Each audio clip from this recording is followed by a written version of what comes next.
To me, Ulster football have really modernised Gaelic football over the last 15 years. There is no doubt about it. The likes of Mickey Hart, Joe Kiernan up there, I've mentioned Pete McGrath and Brian McAniff. I mean, these managers prepared their teams. They prepared their teams to come down to Croke Park and win. As the Ulster success continued, we had Armagh and Tyrone ready to burst on the scene in the early 2000s with those extraordinary scenes when Armagh won it under Joe Kernan in 2002. The first goal, and it's scored by Oisin McConville. It brings the Armagh fans to life. 2002 then, Armagh met Kerry, and that was another big breakthrough for Armagh, first time ever, and we can just remember the field filling up with the orange and white jerseys. And then Tyrone finally, because Tyrone had been there and been very unlucky on many occasions. They've done it! Tyrone are the All-Ireland champions!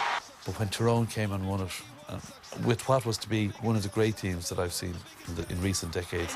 They're swarming onto the field. Scenes of absolute delight. They had looked on for so many years at the southern counties, and they were willing to do whatever it needed and whatever it took.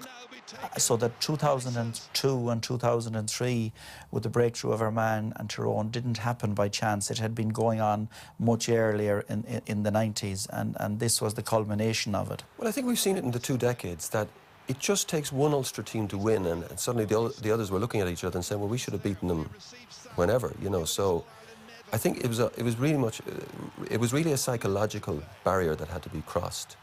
And certainly when Armagh won the All-Ireland in 2002, Tyrone would have been saying, but we feel we're better than Armagh. So there was no psychological barrier left there anymore, and of course they're such close neighbours that it almost became a desperation in Tyrone when they saw Armagh win in 2002. We can't let them off with this. We've got to do it now. So just 4 points between them. And again, it hots up, but just... And I think what Tyrone have done better maybe than any other county is they have a tremendous structure in place for young talent coming through. First two. There are capable of being lads who make it happen. Tyrone, particularly the underage structures, are great in the county, and they have a lot of ex-GAA county players involved in management teams and involved in teaching in schools and everything else. So they've got the setup exactly right in Tyrone, and that's why, you know, they're winning All-Irelands. I mean, the fact that Tyrone won last year's All-Ireland minor and Armagh won this year's All-Ireland minor, you know, it's interesting we look at that. Armagh as well are doing a lot of work at schools. So I think that's where you know, other counties have a look at.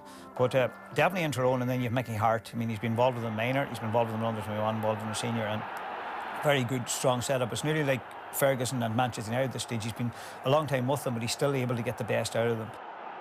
And so I would always think that it was great to serve your time, so to speak, with underage management, as long as you were prepared to grow with the players and realise that you were meeting different challenges along the way. And ultimately, when the senior position came along in late 2002, November 2003 season, it was a privilege for me to be there and to have the core of the players I was going to have with me come through the ranks with us across that decade, so to speak. And Mickey Hart and his backroom team have engineered a most wonderful success.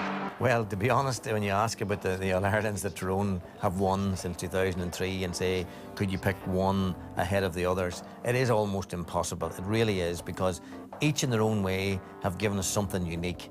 And for example, obviously the first one in 2003, well, how much more unique can you be? Like, you know, it's the first ever to happen in the county, and just the aftermath of that and the emotion that it raised among the people back home and all, you really began to appreciate just exactly what it was achieved. Peter Canavan with Sam, and Tyrone become the 6th Ulster county to lift the trophy. Winning doesn't happen in straight lines. There's setbacks along the way. God knows we have had them more than you'd expect. Obviously, the tragedy of Paul McGuire in 1987, 7 years later then, in March 2004, the word came through that Cormac McAnallen had died.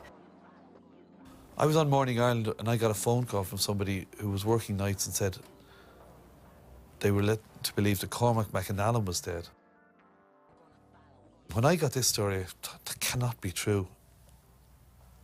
But it was such a bizarre thing for someone to say that, you know, one of our fittest and strongest sportsmen could have passed away in his bed.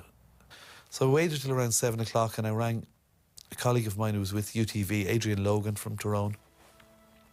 And his wife answered the phone, and as soon as I said, it's Des, She said, "Oh, this is so terrible, this is so terrible." She was so upset. And I knew without even asking that it was true. And it was hard to believe that Cormac McAnallen, who was not just captain of the best team in the country, he was a leader, he was a role model, he was exemplary in his behaviour as a player and off the pitch, a young teacher.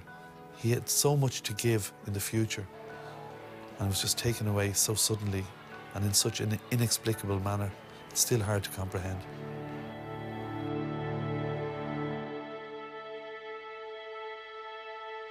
That was a serious shock to all of us. Such a good young man who was at the height of his fitness and the height of health, so to speak. This was a serious blow to all of us. But like the tragedy of Paul McGuire, you know, we actually responded positively to that as a group of players and a group of people. We accepted that life throws you up some bad hands sometimes, and you have to make the best of it. Mulligan, they've got to work a score from this. Owen Mulligan, options to his left, still Mulligan! Mulligan! What a goal! That is one of the great goals we've seen at Croke Park. Magic Mulligan. And I suppose we became better people for that. We became more aware of the families around sportsmen, and it wasn't just about playing the game and that's all there is. It was about life in its totality, if you like. You know, you must be together, there must be a spirit within this team, there must be an appreciation of every individual, and you must try to help each other through difficult times. All eyes on the match referee, and Nick Monaghan from Kildare starts the 116th All-Ireland football final. But for my part, the 2005 one had very many special memories as well, because of those epic battles with Armagh in the Ulster final replay, and then the All-Ireland semi-final. And to come through all that, and to have 10 games and end up in the final, and to have to play Kerry, and to beat Kerry after 10 games, I mean, that is ultimately a special year as well. And then 2008 had its own uniqueness too, in that we lost to Down in the first round of the Ulster Championship. We were virtually written off, that we were a spent force and all the rest. We came back through a tough enough sort of qualifying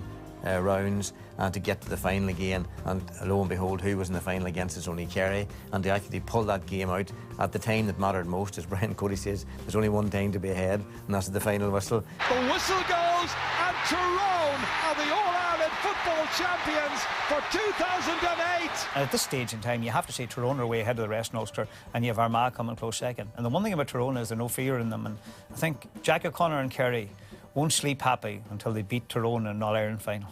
Kerry go home broken-hearted. So it's not about any individual player, good and all as they may be, or any manager, or any trainer, or coach, or anything else. It's the collective effort. And when everybody puts their heart and soul into what they're doing, and they are appreciated for what they do, then to get together we can all achieve a lot.